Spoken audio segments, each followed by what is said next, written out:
السلام علیکم. میرا آپ سے یہ سوال یہ ہے کہ ہم اکثر دیکھتے ہیں کہ خواتین اپنا زیادہ سے زیادہ وقت پکوان میں گزارتی ہے. تو میں یہ جاننا چاہوں گی کہ محمد صلی اللہ علیہ وسلم کے زمانے میں صحابیات افطار اور سحر کیسے کرتی تھی اور صحابیات کیا کرتی تھی؟ وعلیکم السلام ورحمۃ اللہ وبرکاتہ. بہن نے بڑا اہم سوال کیا ہے ماشاء اللہ. وہ یہ کہ اکثر ہم دیکھتے ہیں رمضان میں عورتیں سحری افطار میں پکوانوں میں زیادہ سے زیادہ اپنا ٹائم بتاتی ہیں، اور اس کے اوپر ان کا ایک ماشاء اللہ ایک جملہ بھی ہوتا ہے. بہن انشاءاللہ پہلے سن لیجیے آپ لوگ. ایک عام جملہ بھی ہوتا ہے کہ بھائی یہ بھی تو عبادت ہے.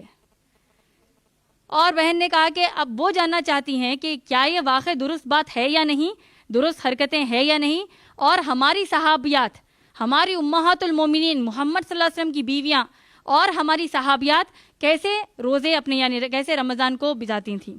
یہی آپ کا سوال ہے. تو دیکھیے بہن، قرآن میں احادیث میں ہم کو ایک بھی ایسا واقعہ خاص طور پر نہیں ملتا کہ صحابیات افطار کی دعوتیں رکھتی تھی. ہماری امہات المومنین صحابیات دن بھر یعنی سحری کے لیے جب چولہے میں جائیں اور پھر ماشاءاللہ وہاں سے فارغ ہو جائیں تو پھر افطار کے لیے دوپہر سے ٹھہر کر پکوانا کر رہے ہیں. تو یہ عبادت نہیں کہلائے گی بہن، کیونکہ یہ آپ کے کام جو ہے آپ یہ سحری اور افطاری میں اتنا بڑھ چڑھ کر جو ٹائم نکال رہی ہیں، یہ آپ قرآن کے علم سے اور دور ہو رہی ہیں. تو صحابہ صحابیت کے لیے افطار سحری کیا تھا؟ دیکھیے کھجور، پانی، چھوٹا موٹا اپنا کھانا، جس طرح ہم 3 وقت کھاتے ہیں تقریباً، اسی طرح سحری میں تھوڑا کھا لیا، پوری افطاری کے ٹائم 1-2 کھجور کھا لیے. اسی طریقے سے ہمارے صحابہ صحابیات رہتے تھے، کیونکہ ان کا فوکس یہ تھا، ان کا اصل مقصد یہ تھا کہ لوگوں کو قرآن کتنی بتانا ہے. لوگوں کو ہر اعتبار سے اللہ کے نبی صلی اللہ علیہ وسلم نے کہا بلغوا انی ولو آیا، اگر تم کو میرے بارے میں ایک بات بھی معلوم ہو جائے تو دوسروں کو بتاؤ جس کو وہ بات معلوم نہیں ہے. اس کی مثال دیتی ہوں. مجھے معلوم ہے لا الہ الا اللہ محمد رسول اللہ، تو میں آپ کو آ کر نہیں کہوں گی دیکھیے بہن لا الہ الا اللہ محمد رسول اللہ، کیونکہ آپ کہیں گی ماشاءاللہ میں تو مسلمان ہوں بہن، مجھے معلوم ہے کہ اللہ کے سوا کوئی معبود نہیں، محمد صلی اللہ علیہ وسلم اللہ کے رسول ہے. تو میں غیر مسلمانوں کو جا کر بولوں گی نہیں اللہ کے سوا کوئی معبود نہیں. اور رمضان میں تو اور بڑھ چڑھ کے ہم کو کرنا چاہیے. لیکن رمضان کا کون سا مہینہ ہو گیا؟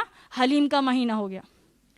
غیر مسلمان کو رمضان میں آپ دیکھیے بے شمار سائٹس پہ دنیا بھر میں رمضان کا مہینہ جب آتا ہے، غیر مسلمانوں کو افسوس کی بات ہے ہم سب پر کہ ان کو قرآن کا تصور کیسا ہے؟ یہ مہینہ ہے جس میں قرآن نازل ہوئی. رمضان کی اہمیت دیکھیں، روزے دار کیسا روزہ رہتے ہیں، کیسے ان کے پکوان ہوتے ہیں. ہم عورتیں اور پکوانوں میں زیادہ بڑھ چڑھ کر پکوان کرتی ہیں. وہ رزق ہے اللہ کی طرف سے، لیکن اگر وہ رزق جو بڑھ چڑھ کر پکا رہی ہیں سب کے لیے دکھاوے کے لیے، دیکھیں میں نے اتنی بڑی افطار کی دعوت کی، ارے انہوں ہم کو بلائی نہیں افطار کی دعوت میں. ارے افطار کی دعوت گھر پہ نہیں رکھیں گے تو کیسے ہوگا؟ کیا بولیں گے لوگ؟ پڑوسی کو بلانا ہی بلانا ہے. بہن کے بچی کے سسرال والوں کو کیسے نہیں بلائیں گے؟ اگر کسی کی 5 بیٹیاں ہیں، کسی کے 3 بیٹیاں ہیں، تینوں کے سسرال والے اگر دعوت میں کہ ایک سسرال والے بلا دیں گے، ارے ان کو بلانا تو بہت ضروری ہے. یہ ہمارے گھروں میں ماحول ہے یا نہیں بولیے؟ تو رمضان کو پکوان کا مہینہ مت بنائیے. پکوان تو ہم روز ہی کرتے ہیں. رمضان کی جو اصل اہمیت ہے اس قرآن کی نازل ہونے کی وجہ سے قرآن اہمیت ہے. تو بہن جیسا میں نے ابھی بتایا اپنی تقریر میں کہ خوب قرآن کو ماشاءاللہ آپ تلاوت کیجئے. تراویح دیکھیے، تراویح جیسی عبادت نوافل عبادت میں اللہ نے سب سے بہترین تراویح کو عبادت بنا دی، نفیل. کیوں؟